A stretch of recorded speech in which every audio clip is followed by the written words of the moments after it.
ಬೆಳಗಾವ್ಕಂತೂ load set ಆತ. ಇಲ್ಲೇ ಆಫೀಸ್ನವ್ರದ್ದು 2 blue ಐತಿ, ಬರ್ರಿ 2 ಬ್ಲೂ ಫುಲ್ ಮಾಡಿಸ್ಕೊಂಡು ಹೋಗೋಣ ಅಂತಂದು.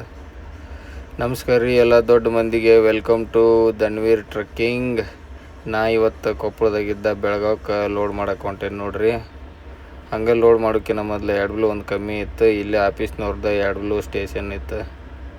ಇಲ್ಲೇ ಒಂದು 20 ಲೀಟ್ರ್ 2 ಬ್ಲೂ ತುಂಬಿಸ್ಕೊಂಡೆ. ಫುಲ್ ಟ್ಯಾಂಕ್ ಆಯ್ತು. 20 ಲೀಟ್ರಿಗೆ ನಮ್ಮ ಕಾಕರ ಗಾಡಿಗೂ ಹಾಕ್ಸಿದ್ವಿ. ಇದು ಇವರು ನಮ್ಮ ಶಿವಣ್ಣರು, ಇವರ ಟ್ರಾನ್ಸ್ಪೋರ್ಟ್ನವ್ರು ನೋಡ್ರಿ. ಇವ್ರ ಟ್ರಾನ್ಸ್ಪೋರ್ಟ್ನಾಗ ನಾವು ಲೋಡ್ ಮಾಡೋದು ಗಾಡಿನ. ಎಲ್ಲೈತಪ್ಪ ಅಂತಂದ್ರೆ ಇವ್ರದ್ದು ಆಫೀಸ್ ಗಿಣಿಗೇರಿಗಿಂತ ಹೊಸಪೇಟೆಗೆ ಹೋಗೋ ರೋಡ್ನ್ಯಾಗ ಬರ್ತೈತೆ ರೀ. 2 ಬ್ಲೂ ಎಲ್ಲ ಹಾಕಿಸ್ಕೊಂಡು ಕೊಪ್ಪಳ ಕಡೆ ಬಂದೇನಿ ರೀ. ಇದು ಕೊಪ್ಪಳ ಸಿಟಿಯಾಗ ಅದು ಹೋಗೋದಿತ್ತು, ಅದು ಕುಷ್ಟಗಿ ರೋಡ್ನ್ಯಾಗ. ಕೊಪ್ಪಳ ಸಿಟಿ ಒಳಗೆ ಹಿಂಗೆ ಹೋಗಿ ಮುಂದೆ ಒಂದು ಗಾಂಧಿ ಸರ್ಕಲ್ ಬರ್ತೈತಿ. ಒಂದು ಗಾಂಧಿ ಸರ್ಕಲ್ನಾಗಿಂದ 5 ಕಿಲೋಮೀಟ್ರ್ ಹೋಗಿಂದ ಅನ್ಲೋಡ್ ಪಾಯಿಂಟ್ ಐತೆ ಅಂತ ಹೇಳ್ಯಾರ. ಲೊಕೇಶನ್ ಕೊಟ್ಟಾರ. ನಾನು ಲೊಕೇಶನ್ ಹಾಕ್ಕೊಂಡು ಹೊಂಟಿದ್ದೆ ರೀ. ಹಂಗೆ ಹೋಗೋಕ್ಕಿಂತ ಮೊದಲು ಮುಂದೆ ನಾಷ್ಟ ಮಾಡಿದ್ರೆ ಆತಂತ ಒಂದು ಹೋಟೆಲ್ ಹುಡ್ಕಕತ್ತೀನಿ. ಗಾಂಧಿ ಸರ್ಕಲ್ನಾಗಂತೂ ಯಾವ ಹೋಟೆಲ್ ಕಾಣಲಿಲ್ಲ. ಅದಕ್ಕೆ ಮುಂದೆ ಬಂದಿದ್ದು ಒಂದು ಸಣ್ಣ ಹೋಟೆಲ್ ಕಾಣಿಸ್ತದೆ, ಡಬ್ಬಿ ಅಂಗಡಿ. ಆ ಡಬ್ಬಿ ಅಂಗಡಿಯಾಗ ನಾನು ಒಂದು 2 ದೋಸೆ 1-2 ಇಡ್ಲಿ ತಿಂದೆ. ಇದೆ ನೋಡ್ರಿ ಹೋಟೆಲ್ ಸಣ್ಣ ಇದ್ರೂ ಟೇಸ್ಟ್ ಮಾತ್ರ ಚಲೋ ಇತ್ತು. ನಾಷ್ಟ ಇಷ್ಟ ಮಾಡ್ಕೊಂಡು ಇಲ್ಲಿದ್ದ ಮತ್ತೆ ಬಿಟ್ಟಿವಿ ರೀ. ಬಿಟ್ಟಿಂದ ಹಂಗೆ ಮುಂದೆ ಇಲ್ಲಿದ್ದ ಕರೆಕ್ಟ್ 6 ಕಿಲೋಮೀಟ್ರ್ ಐತಿ. ಹಂಗೆ ಹೊಂಟೈತಿ. ಇಲ್ಲಿ ಆರಾಮ ಸಿಂಗಲ್ ರೋಡ್ನ್ಯಾಗ ಗಾಡಿ ಹೊಡಿಬೇಕಂದ್ರೆ ಭಾರಿ ಇಂಟ್ರೆಸ್ಟ್ ಬರ್ತೈತೆ ನಮಗಂತೂ. ಡಬಲ್ ರೋಡ್ಕಿನ ಸಿಂಗಲ್ ರೋಡ್ನ್ಯಾಗ ಎಕ್ಸಿಲೇಟ್ರ್ ತುಳಿದ ಬೇಡ್ರಿ. ಆರಾಮ ಒಮ್ಮೆ ಕೊಟ್ಟು ಕೈ ಬಿಟ್ರೆ ಸುಮ್ಮನೆ ಹೊಂಟ್ಬಿಡ್ತಾವೆ ಗಾಡಿ. ನೋಡ್ರಿ ಇಲ್ಲಿ ಹೆಂಗೆ ಹೋಗ್ತೈತೆ ಗಾಡಿ. ಈಗ ಹಂಗೆ ಗಿಡ ಎಲ್ಲ ಮಸ್ತ್ ಸೀನ್ರಿ ಐತಿ ಇಲ್ಲೆಲ್ಲ. ಈಗ ಒಂದು ಹಿಂದೆ ಕೆಂಪು ಗಿಡ ಹೋಗ್ತು, ಅದು ಮಸ್ತ್ ಕಾಣ ಅಂತಿತ್ತು. ಬರ್ರಿ ಇನ್ನೊಂದು 3 ಕಿಲೋಮೀಟ್ರ್ ಉಳಿತು. 3 ಕಿಲೋಮೀಟ್ರ್ ಹೋಗಿಂದ ಮತ್ತೆ ರೈಟ್ ಡೈವರ್ಷನ್ ತೊಗೋಬೇಕು. ಬಂದಿಂದ ಮತ್ತೆ ಇಲ್ಲಿ ಮುಂದೆ ಹಂಗೆ ಒಂದು ಸಣ್ಣ ರೋಡ್ ಕೊಡ್ತೀರಿ. ಪೂರ ನೋಡ್ರಿ ಇದು ಎಷ್ಟು ಸಣ್ಣ ರೋಡ್ ಐತೆ ಅಂದ್ರೆ ನಂದು ಒಂದೇ ಗಾಡಿ ಪಾಸ್ ಆಗೋಷ್ಟು ಸಣ್ಣ ರೋಡ್ ಐತಿದೆ. ಇವನವನ್ನ ಮುಂದೆ ಆದ್ರೆ ಗಾಡಿ ಬಂತಂದ್ರೆ ಸೈಡ್ ತೊಗೊಳಕ್ಕೆ ಜಾಗ ಇಲ್ಲ. ಖಾಲಿ ಗಾಡಿ ಹಂಗಾರ ಮಾಡಿ ಸೈಡ್ ತೊಗೊಂಡು ಹೋಗ್ಬೋದು. ಲೋಡ್ ಗಾಡಿ ಅಂತೂ ಹೆಂಗೆ ಸೈಡ್ ತೊಗೊಳ್ತೀರಿ ಇದ್ರಾಗ.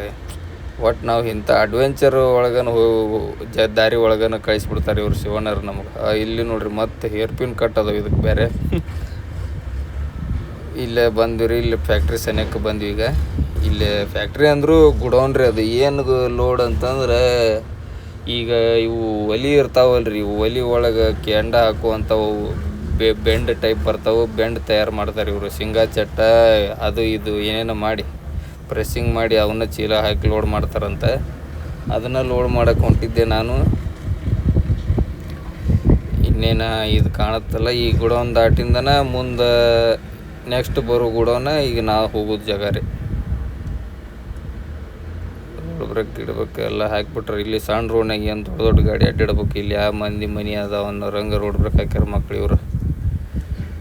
ಬಂತು ನೋಡ್ರಿ. ಈಗ ಇನ್ನೊಂದು 300 ಮೀಟ್ರ್ ಏನೋ ತೋರ್ಸಾಕತ್ತೈತಿ ಇದ್ರೊಳಗೆ. ಬರ್ರಿ ನೋಡೋಣ ಫ್ಯಾಕ್ಟ್ರಿ ಏನ ಗುಡೋನ ಏನು ಅನ್ನೋದು ಗೊತ್ತಾಗಲ್ತು ನಮಗೂ.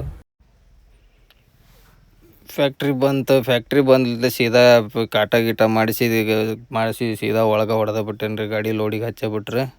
ಲೋಡಿಗೆ ಫಸ್ಟಿಗೆ ಇದನ್ನು ಇಷ್ಟು ಸುರುವಿ ಬಾಡಿ ಲೆವೆಲ್ ಇದನ್ನು ಮಾಡಿ ಆಮ್ಯಾಗ ಸುತ್ತಾರದ ಚೀಲ ಒಟ್ಟು ಹೈಟ್ ಲೋಡ್ ಮಾಡ್ತಾರೆ ರೀ. ಲೋಡ್ ಆದಮೇಲೆ ಎಲ್ಲ ತಡ್ಪಲ್ಲನ್ನು ನಾವು ಹಾಕ್ತೀವಿ ಅಂತ ಹೇಳಿದ್ರು. ಮತ್ತು ಚಲೋ ಆತ್ ಬಿಡ್ರಿ ಅಂತಂದು ಅವ್ರ ಕೈಲಿಂದ ತಡ್ಪಲ್ ಹಾಕಕ್ಕೆ ಬಿಟ್ಟು ನಾನು ಊಟ ತರಕ್ಕಂತಂದು ಹೋಗಿಬಿಟ್ಟೆ. ಊಟ ತರಕ್ಕಂತ ಹೋಗಿ ಹೊಳ್ಳಿ ಬರುತ್ತಲೇನ ಲೇಟಾಗಿ ಬಿಡ್ತಾವೆ. 2 ಕಿಲೋಮೀಟ್ರ್ ಹೋಗಿ ನಡ್ಕೊತ ಬರೋಂಗೆ ಆಗ್ಬಿಡ್ತು ನಮ್ಮದು. ಹೊಳ್ಳಿ ಬರುತ್ತಲೇನ ತಡ್ಪಲ್ ಗಿಡ್ಪಲ್ ಹಾಕಿ ರೆಡಿ ಮಾಡಿ ನಿಂದ್ರಿಸೇ ಬಿಟ್ಟಿದ್ರು. ಇಷ್ಟು ಹೈಟ್ ಲೋಡ್ ಬಂದರೂ ಬರೀ 30 ಟನ್ ಬಂದೈತೆ.